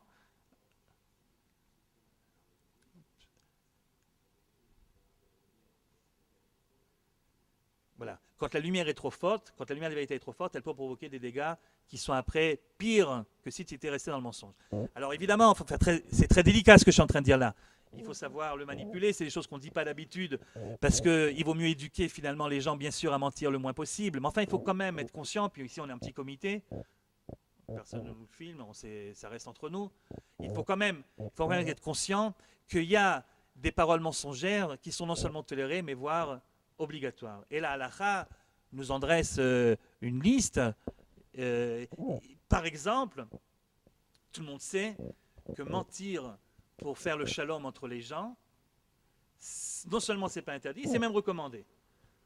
Et vous savez tous ce qu'on dit de Aaron à Cohen, qui était un homme qui poursuivait littéralement la paix, les relations humaines sympathiques entre les gens, et pour cela, il ne lésinait pas à raconter des mensonges. Alors, ce qu'on se rend compte d'habitude sur Aaron, c'est que quand il y avait deux personnes qui s'étaient disputées, il les courait vers le premier et il lui disait, tu sais que l'autre, je lui en ai parlé, il est bouleversé de ce qu'il t'a fait, il prend les torts sur lui, il regrette infiniment, mais il n'ose pas te le dire. Un énorme mensonge. Il lui a jamais rien dit de tel. Ensuite, il allait voir le deuxième, il lui disait la même chose. Évidemment, lorsqu'ils se rencontraient, ils tombaient dans les bras l'un de l'autre. Mais ce n'est pas présenté comme quelque chose de négatif, c'est présenté comme au contraire quelque chose de très positif. Il y a donc, pour faire le shalom entre les gens, et notamment le shalom dans le couple, le shalom baït, il y a donc un certain nombre de choses qu'on a le droit de cacher. C'est la première raison qui autorise le mensonge, pour laquelle, si vous voulez, le mensonge est autorisé. Mais vous en avez d'autres. Il y a un texte, je le dirai, je le traduirai, et puis je passerai de nouveau la parole au Rav Sadin. Il y a un texte de la Gemara qui se trouve dans Sanhedrin et qui dit la chose suivante. Amar Rava. Mirei shava amina leika kushta be'alma. Rava dit, au début, je croyais que la vérité n'était pas de ce monde. Amar liaou merabanan verav tvutshme ve'amrele rav taviou meishme. Jusqu'au moment où j'ai rencontré quelqu'un, on ne sait plus très bien comment il s'appelle, qui prétendait que même si on lui donnait tout l'or du monde, jamais il ne mentirait. Donc un bonhomme qui se présente comme l'homme qui ne ment jamais. Or voilà ce qui est arrivé à ce brave homme. Zimnachada, un jour, il arrive dans une ville, et la ville s'appelle Vérité. Le nom de la ville, c'est Vérité. Il dit, tiens, ça m'intéresse. Je vais rentrer voir de quoi il s'agit. Il rentre dans cette ville Vérité, il s'aperçoit que les gens ne mentaient jamais. Une ville où les gens ne mentent jamais. Il dit, c'est formidable, je vais m'installer ici. Et puis il constate qu'il y a un deuxième phénomène dans cette ville particulière, c'est que personne ne meurt avant l'âge. Les gens vivent vieux. Personne ne meurt jeune. Il pense que c'est une conséquence du fait qu'ils disent tous la vérité. Décidément, ça lui convient. Donc il s'arrête dans cette ville, et puis il s'installe, et il épouse une fille de là-bas. Et puis, après avoir épousé la fille, il a 2 enfants d'elle. Et un jour, Yom Achad, un jour, voilà ce qui arrive. La voisine frappe à la porte. La voisine frappe à la porte, elle veut parler à madame. Seulement madame, figurez-vous, elle était sous la douche. Elle se faisait belle. Et figurez-vous qu'à l'époque, ça ne se faisait pas de dire « ma femme est sous la douche ». D'abord, il y avait des douches. Bon, c'est écrit ici qu'elle faisait les cheveux. Mais en tout cas, ça ne se faisait pas de dire « ma femme est sous la douche ». Comment qu'on était, comment qu'on est devenu aujourd'hui. Bichlal, tu dis ce que tu as envie, ça passe très bien. À l'époque, on n'osait pas dire « ma femme est sous la douche ». Alors, qu'est-ce qu'il a dit? Il a dit « elle n'est pas là ». Le jour même, ses 2 enfants sont morts. Grande réunion du Grand Conseil, à Sefat Raverim. On appelle le bonhomme, raconte-nous ce qui s'est passé. Et le type dit, voilà ce qui s'est passé. Et pour le coup, il dit la vérité. Et alors, le conseil de la ville qui s'appelle Vérité dit la chose suivante. Amroulé Maïhi, Amarlehu Achiava Maase, Amroulé Bematut Aminach. S'il te plaît, Bevakasha Mimcha. Pouk Meatrin, sors de chez nous, quitte la ville. Vela Tigrei Behu Mutna Behanachinche. Et surtout, n'amène pas la mort sur ces gens-là. Un texte très curieux d'une ville très bizarre, où les gens ne disent que la vérité. Le Maral de Prague explique qu'il a recherché dans toute la classe, avec l'humour du Maral de Prague, il a recherché sur toute la classe, il n'a trouvé aucune ville qui s'appelle Vérité. Et que d'après lui, cette histoire est un machal. Cette histoire est une image. Et qu'est-ce que cette image signifie? Que la ville où tout le monde dit la vérité uniquement n'existe pas. Et l'homme qui dit la vérité, tout le temps la vérité, rien que la vérité, n'existe pas non plus. Mais ce qui est très intéressant dans cette affaire-là, c'est que la raison pour laquelle il a menti, c'est pas la raison habituellement évoquée pour tolérer le mensonge. C'est pas pour faire la paix entre les gens, c'est pour respecter la tsniout, la pudeur. Ça ne se fait pas de dire ma femme est sous la douche. Je préfère dire elle n'est pas là. C'est un mensonge. Mais ce mensonge-là est un mensonge qui a été fait pour respecter l'intimité. Parce que finalement, c'est quoi la tsniout? La tsniout, ce n'est pas seulement une question de longueur de centimètres de vêtements et de tissus. C'est aussi, mais pas seulement.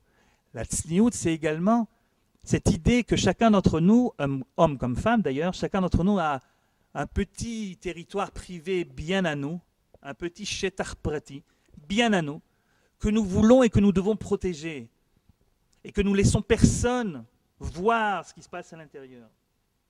Et même dans les relations entre l'homme et sa femme, il n'y a certainement pas deux personnes qui se connaissent davantage dans le monde que l'homme et sa femme. Malgré tout, malheur au couple, où tout est transparent, où je sais tout d'elle et elle sait tout de moi. Il faut toujours garder un petit jardin secret qui seul permet finalement à l'autre de continuer les recherches. À plus forte raison quand il s'agit de quelqu'un d'étranger. Et ce petit jardin secret, ce petit shetar prati, si je veux vraiment le protéger des regards de l'autre ou du discours de l'autre, je suis bien obligé de le rendre opaque, de le dissimuler parfois. Or, toute dissimulation est une forme finalement de mensonge. C'est sans doute ce fameux midrash que vous connaissez sur la raison pour laquelle on montre les ongles le soir, le Motsei Shabbat. Vous savez, on montre les ongles à la lumière de la Havdalah, le Motsei Shabbat. Et la raison, une des raisons en tout cas invoquée, c'est que l'homme, avant la faute, était vêtu non pas de or avec un aïn, non pas de peau, mais de or avec un aleph, c'est-à-dire de vêtements de lumière transparents. Avant la faute, nous étions transparents l'un pour l'autre. Ce que je pensais, je disais, ce que je disais, je faisais, et puis j'étais complètement transparent au regard de l'autre. Et puis la faute a eu lieu, et la conséquence de la faute, c'est qu'on est devenu opaque l'un pour l'autre. C'est qu'on vit maintenant dans un monde où je suis obligé, la faute, si vous relisez l'histoire du 3e chapitre de Bereshit, vous voyez que la faute a eu comme première conséquence le fait qu'il y a des choses que je dois cacher, une certaine honte, une gêne, et tout d'un coup, on n'est plus aussi transparent que ce qu'on était. Nous vivons dans un monde où on est malgré tout opaque l'un pour l'autre. Et donc, il y a des limites à la transparence, il y a des limites à la vérité. Et ne serait-ce que pour préserver, donc la raison, je reviens avec l'histoire des ongles, donc l'ongle que nous avons au bout des doigts serait le dernier vestige de ce vêtement de transparence que nous avions à l'époque du monde idéal, du monde avant la faute. Et en le regardant à la fin du Shabbat, le Shabbat représentant une partie du monde futur, du monde à venir, en regardant finalement avec nostalgie l'ongle à la lumière, eh bien, on est en train de se dire voilà ce qu'on a perdu, voilà ce qu'on aimerait bien retrouver au bout d'un moment. Mais pour l'instant, en tout cas, dans le monde dans lequel on vit, c'est pas le monde de lumière, c'est pas le monde de l'ongle transparent, c'est le monde du or avec un aïn, c'est le monde de la peau qui est opaque, etc. Et ne serait-ce que pour protéger cela, on est obligé parfois de mentir. Alors, j'ai tenu à ce que, dans cette soirée, on parle évidemment d'abord de l'incroyable gravité du faux témoignage, de remettre quand même les choses en place en ce qui concerne le bon usage de la parole. C'est vrai que nous devons tendre vers une vérité, vers une authenticité, mais c'est vrai aussi que le monde étant ce qu'il est, ne serait-ce que pour préserver l'intimité de chacun d'entre nous, ne serait-ce que pour préserver le shalom entre les gens, on est parfois obligé de déguiser un petit peu la réalité. Il y a d'autres exemples également que donne la Gemara et qui permettent ce genre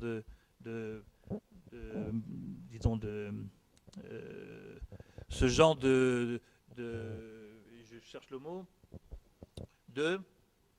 non, c'est pas ça que je voulais dire, de liberté que l'on prend sur l'impératif de la vérité. Juste là, je voudrais rebondir sur ce qu'a dit Rav Kling. Alors, ben, j'ai eu très peur parce qu'on avait dit que c'était un débat. Alors, je dis, on est d'accord sur toute la ligne, c'est pas un débat. Mais là-bas, au Hachem, là, quelque chose, au Hachem, ça va sauver le Shem débat de ce soir. Moi, je pense que en vérité, on n'a jamais le droit de mentir. Jamais. Et toutes les exceptions que la Gemara nous donne, il y en a d'autres, par exemple, Kala, la Hillel, vous savez que si vous êtes dans un mariage et qu'il faut faire l'éloge de la Kala et qu'elle est absolument affreuse, hideuse à vos yeux, Shama il dit on doit dire les choses, pas qu'elle est hideuse, mais on doit dire elle a un joli nez. Si c'est la seule chose que vous trouvez jolie, vous n'avez pas le droit de rajouter quoi que ce soit. Bien, Hillel dit non, Ketzad Merakedim Negeda Kala, Kala Nae Vechasuda. On doit dire qu'elle est belle. Pourquoi? Ah, elle est moche, elle est affreusement hideuse pour moi. Parce que je peux avoir ce qu'on appelle une intersubjectivité. Je peux intégrer le fait que ce Khatan l'a épousée parce qu'il la trouve belle. Et donc je peux intégrer son point de vue en disant elle est belle. Et donc, c'est pour ça qu'il a écrit Lot et Shaker, écrit Bidvar Shaker Tichak.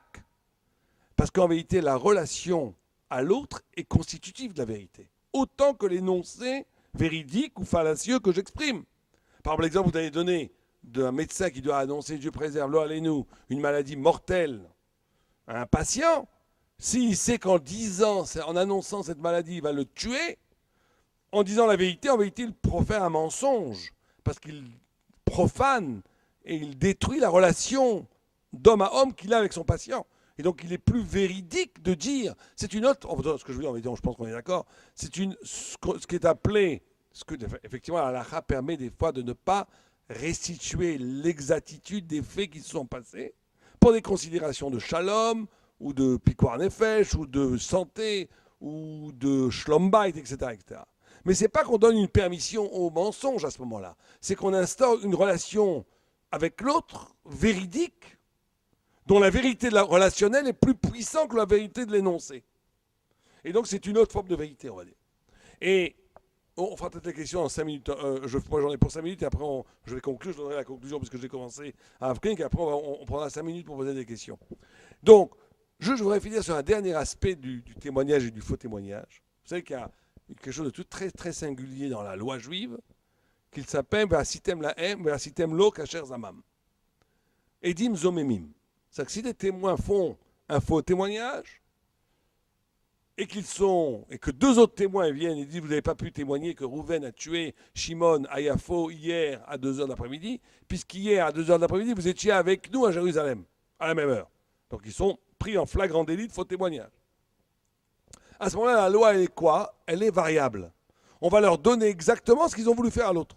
Ils ont voulu lui donner 39 coups de bâton, ils vont recevoir 39 coups de bâton. Ils ont voulu le faire payer de l'argent, ils paieront l'argent. Ils ont voulu le tuer, on va les tuer. Ve'asitem lo kasher zamam. Bon, il y a des lois, du moment que le décret a été, qu'ils ont été capturés au moment où le décret a été énoncé, avant qu'il ait été appliqué. Il y a toutes sortes d'halachot, mais en tout cas, le principe est là. Et le Maharal de Prague explique, chose extraordinaire. Il dit c'est la notion de mida keneged mida. C'est que la notion de témoigner, ma parole est toujours un boomerang.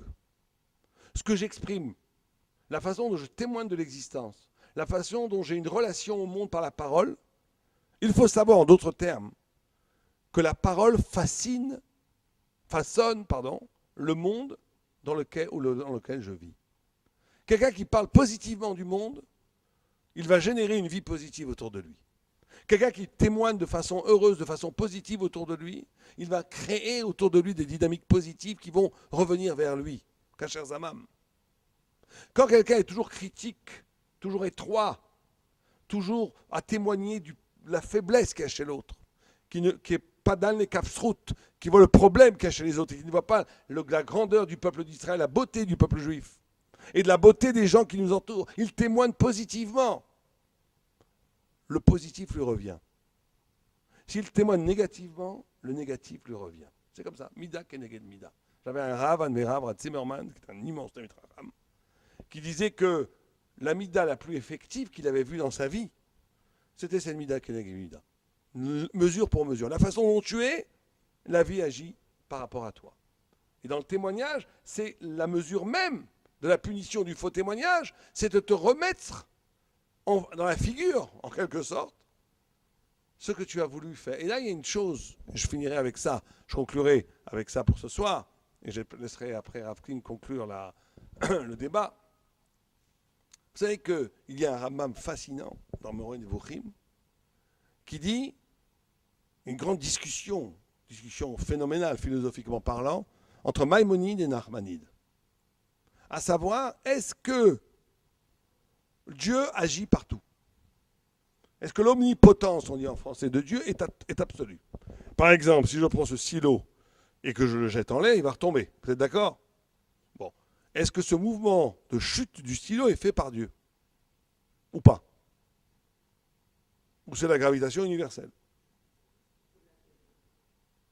Alors, Nachmanide dit, tout est fait par Dieu. Mais kol mi shema'amin betorat, kol mi shema'amin bateva, en lo chelek betorat Moshe. Tout celui qui croit en la nature n'a pas de part dans la Torah de Moïse. Au point où dit le Nachmanide que des milliards de battements de papillons et d'oiseaux et de poissons dans l'eau, tout est insufflé par la volonté de Dieu. Il n'y a pas de nature. La nature est une illusion pour le Nachmanide. Vient Maïmonide, il dit qu'il faut laisser tranquille le bon Dieu avec les papillons. Et avec les stylos qui tombent. Dieu a créé des lois, elles marchent toutes seules. Et bien sûr que Dieu a fait l'énergie qui permet aux lois de créer, mais pas du tout. Il n'y a pas de Hashgacha à ce niveau-là. Tout le monde est tombé dessus sur le Rambam. Rambam, le Gaon de Vilna dit Kan nitpas à Rambam, philosophien yavanite, on l'a accusé de déviant, d'être être influencé par Aristote, etc., etc. Mais le Rambam, c'est le Rambam. En vérité, qu'est-ce qu'il veut dire? C'est très simple. Il veut dire la chose suivante, que là, au niveau là, il dit une phrase terrifiante dans le Moreh Nevochim. Il dit que la Hashgacha, la providence, est proportionnelle à l'intelligence, proportionnelle à la chorma. Ça veut dire quoi? C'est-à-dire que si quelqu'un vit dans la nature, justement, il ne témoigne de rien, il est biologique. On le frappe, il frappe. On le déteste, on le déteste. On lui fait, faites expérience, faites la tête à votre femme. Elle va vous faire la tête. Enfin, non, pas nos femmes qui sont des syndiquettes. Mais on va dire, la biologie, l'animalité, c'est quoi? Quand vous faites la tête à quelqu'un, il vous fait la tête. Quand vous lui souriez à quelqu'un, il va vous sourire. Mais ça, c'est l'animalité, c'est la biologie, c'est la réaction, c'est être réactif. Il y avait un très grand Rav qui s'appelait Rav Miner, qui disait l'essence du moussard, l'essence de l'éthique, c'est quoi? C'est être capable de ne pas réagir. Être capable de ne pas réagir, c'est ça l'essence du moussard. Un tzaddik, c'est ça. On t'engueule, t'as envie de répondre. Non, tu ne te laisses pas aller au biologique, tu ne réponds pas. Kol ma'avir al midotav, dit dans la Gemara Choulin, celui qui a envie de s'aider avec, qui ne s'énerve pas, qui a envie de crier sur quelqu'un qui ne crie pas, mochalim lo kol avonotav, on lui pardonne tous ses péchés. Il a dépassé la nature.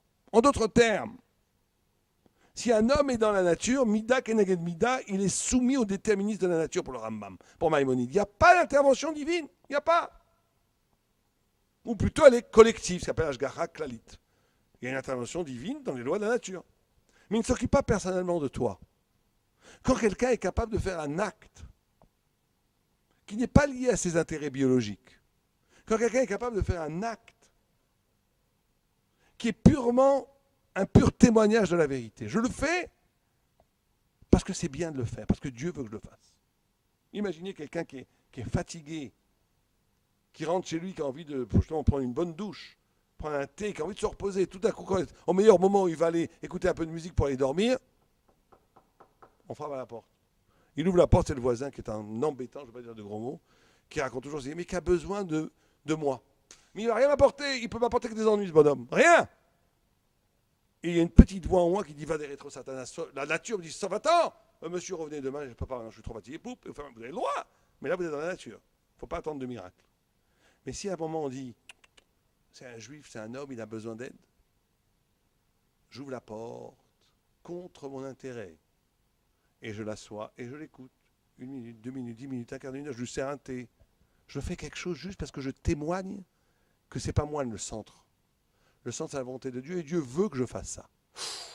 Celui qui fait ça, il sort de la nature. Dieu le prend comme un élément singulier. Et là, cette personne-là, tout peut lui arriver. Le miracle est possible. Il est sorti du déterminisme. À ce moment-là, Dieu intervient en privé chez lui. Il est un homme, la Hashgacha est proportionnelle à la Chokhma, à la capacité de s'arracher de la nature. Et témoigner avant tout, c'est ça. Quand quelqu'un est biologique, quand quelqu'un n'est que réactif, quand quelqu'un n'est que tout le temps donnant, intérêt, politique, tout ce que vous voulez, tout ça ne va pas très loin. À un moment donné, c'est la nature, c'est la grande horlogerie de l'univers qui marche tout seul, et nous on y participe plus ou moins, ça n'a aucun intérêt. À long terme, ça n'a aucun intérêt. En dernière instance, ça ne mène nulle part. Quand quelqu'un est capable de couper avec ça, de dire attention, tout ça c'est très beau, la nature, la réalité. Mais la réalité n'est qu'une façade d'une volonté spirituelle de Dieu. Et moi, je m'accroche à cette volonté. Ce que Dieu veut que je fasse, je vais le faire. Malgré toutes les forces naturelles qui me poussent à faire le contraire. Là, je témoigne d'une réalité divine, au-delà de la matière, qui fait que je suis le témoin de Dieu. Et à ce moment-là, toutes les brachot, tous les miracles, toutes les refouot, toutes les ouvertures d'un bouleversement magnifique de la vie sont possibles. Et donc, ça sera ma conclusion. Il faut chacun à son niveau, bien sûr que c'est très difficile, essayer de s'engager dans cette voie. Dans la voie où mon existence n'est pas une pâle réaction et d'être toujours réactif, toujours être à la queue de ce qui se passe autour de moi, le travail, la famille, les exigences, l'argent. On court après le fait d'obéir, de réagir, d'obéir aux exigences des forces qui m'entourent autour de moi, qui fait que je ne vis pas vraiment, je ne témoigne plus de rien. Je suis un des éléments dans l'économie générale de la grande mécanique qui marche tout seul. Donc je ne témoigne de rien. Il faut trouver des moments bénis, où en vérité je suis capable d'être un être singulier qui, dans ma pure liberté de conscience, casse avec cette logique de la nature, pour témoigner de l'absolue vérité divine. Et là je dis, c'est vrai que ça n'a aucun sens par rapport à mes intérêts, par rapport à ma logique des intérêts, mais je le fais parce que c'est bien et je témoigne par là que En Od Milvado, c'est Dieu qui est le maître, qui est le grand patron, pas moi. Tu fais ça, tu deviens un ange, tu deviens un témoin de Dieu, tu deviens celui que toute la bracha vient sur lui. Et donc il faut chacun à son niveau espérer et essayer de s'engager dans cette voie pour être des témoins de l'Éternel et que ça amène une bracha sur nous et sur tout Am Israël, amène Kinyan Hatson. Et donc je laisse la parole pour conclure à mon cher ami Rav Kling. Moi, je la trouve tellement bien, votre conclusion, que je ne pense pas que je vais rajouter quelque chose. Ça serait dommage de tout gâcher. Peut-être juste rebondir sur le Mida Keneged Mida et le recentrer dans l'histoire de la parole. Un cas de Mida Keneged Mida qui concerne la parole qui a été qui n'a pas été utilisée comme elle aurait dû, c'est les Meraglim que vous avez cité, dont vous avez cité l'histoire il y a quelques instants. Les Meraglim, à la fin, donc les explorateurs, quand ils rentrent et qu'ils disent du mal du pays, le texte nous dit qu'ils sont morts. Vous savez, le peuple, à cause des Meraglim, va mourir dans le désert, il va tourner en rond jusqu'à ce que mort s'en suive. Mais les 10 qui ont dit du mal, ceux-là, ils vont mourir tout de suite. Et le texte dit Bemagefa, c'est-à-dire d'une sorte d'épidémie, de maladie, on ne sait pas très bien quoi. Et la Gemara donc essaie de comprendre de quel Magefa s'agissait-il. Et Rabbi Shila dit que voilà ce qui s'est passé. Leur langue s'est allongée et elle est tombée sur leur nombril et des vers de terre sont sortis de leur langue, sont rentrés dans leur nombril et sont repartis dans la langue. Et donc, ils ont fait à mon avis, le Rav Shila venait de sortir d'un film d'Hitchcock, vous voyez. Et donc, ouais, c'est ça. Et donc, à chaque passage, ils prenaient un petit bis, et puis vraiment, ils sont morts comme ça, les gens. Et comment le Rav Shila, il le sait qu'ils sont morts comme ça? Parce qu'il n'était pas, lui, là-bas. Nous non plus. C'est-à-dire que le Rav Shila, il ne veut pas dire que c'est comme ça qu'ils sont morts. Il veut dire que c'est comme ça qu'ils auraient dû mourir. Et que ça ne l'étonnerait pas s'ils étaient morts comme ça. Parce que c'est bien un Mida Keneged Mida. C'est-à-dire que ce qui nous mange de l'intérieur, finalement, ce sont les propres vers que nous-mêmes fournissons. C'est parce qu'en parlant, sans contrôle de notre langage, nous disons tout et n'importe quoi, on finit par créer les vers qui vont nous ronger de l'intérieur. Et que les problèmes que nous avons avec le monde extérieur ne proviennent pas en fait du monde extérieur, mais provient d'une mauvaise compréhension de ce qui se passe à l'intérieur de nous-mêmes et d'une mauvaise capacité à l'exprimer. Si on ne se connaît pas suffisamment, c'est vrai à l'échelon individuel, mais c'est vrai également, et à plus forte raison à l'échelon collectif, si on ne sait pas qui on est, on ne saura pas non plus l'exprimer comme on doit. Et si on ne sait pas exprimer par la parole ce que l'on est réellement et ce qu'on attend de soi-même, alors il ne faut pas s'étonner si nous fournissons des vers qui finiront par nous dévorer de l'intérieur. C'est un petit peu ça l'histoire de Mida Keneged Mida, et c'est ça qui donne toute son importance à ce Ruach Memalela, à ce roseau, non pas roseau pensant à la mode de Pascal, mais roseau parlant dont on parlait tout à l'heure. L'homme est un roseau parlant, l'homme est quelqu'un qui est capable de maîtriser cet extraordinaire cadeau de la divinité qui est l'usage de la parole. Si on sait l'utiliser, alors on sait se construire et construire le monde. Et si on ne le sait pas, malheureusement, on détruit le monde et on se détruit avec. je résume vos deux questions. Les questions qui ont été posées ici, c'est on a dit comme exemple, mais il faut bien comprendre que c'est à titre d'exemple, que des fois dire la vérité c'est mentir, ou Rav King, sa version, c'est qu'on a le droit de mentir pour protéger l'intimité ou protéger la santé de quelqu'un. Bon, moi je l'ai formulé autrement en disant c'était un autre type de vérité. Et monsieur pose la question, est-ce qu'on ne pourrait pas dire en vérité la vérité, mais la dire de telle façon qu'elle accompagne le malade dans sa compréhension de cette maladie qui pourrait peut-être la surmonter en sachant qu'il est malade et arriver à la guérison. Donc on n'est pas obligé de mentir. En vérité, vous avez raison. C'était juste un titre d'exemple. Si on peut effectivement envisager de dire la vérité, que cette vérité ne soit pas destructive et au contraire constructive, bien sûr, bien entendu. Donc c'était un titre d'exemple. Maintenant, que la parole soit guérisse, c'est une vieille tradition judaïque, mais effectivement, vous avez tout à fait raison de le dire, il y a la notion initiatique. Donc on avait un peu parlé tout à l'heure. Ça veut dire que toute parole n'est pas magique. Il faut faire très attention de ne pas tomber dans le charlatanisme. Il y a des gens qui se présentent comme des babas ou des gourous sous président de la Torah. Ils vous promettent toutes sortes de guérisons. C'est une profanation du nom divin. C'est un chiyuv Hashem. Il faut toujours être un petit peu en deçà de ses pouvoirs. Si on est au-dessus de ses pouvoirs, on est déjà mal barré. Ça veut dire qu'un grand rab, il croit qu'il a moins de pouvoir qu'il en a. S'il commence à vous dire qu'il a des pouvoirs qui peuvent vous guérir avec la parole, fuyez en courant. Donc, il faut faire très attention à ça. C'est vrai que toute parole de Torah est bienfaisante au niveau de l'âme, du corps, de tout, c'est écrit dans les textes. Mais il y a parole de Torah et parole de Torah, effectivement.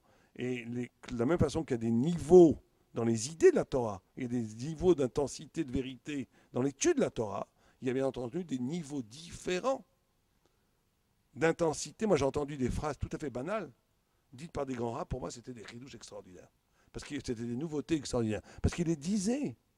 Vous prenez un Rav Shach ou Rav Kanievski qui dit tu aimeras ton prochain comme toi-même.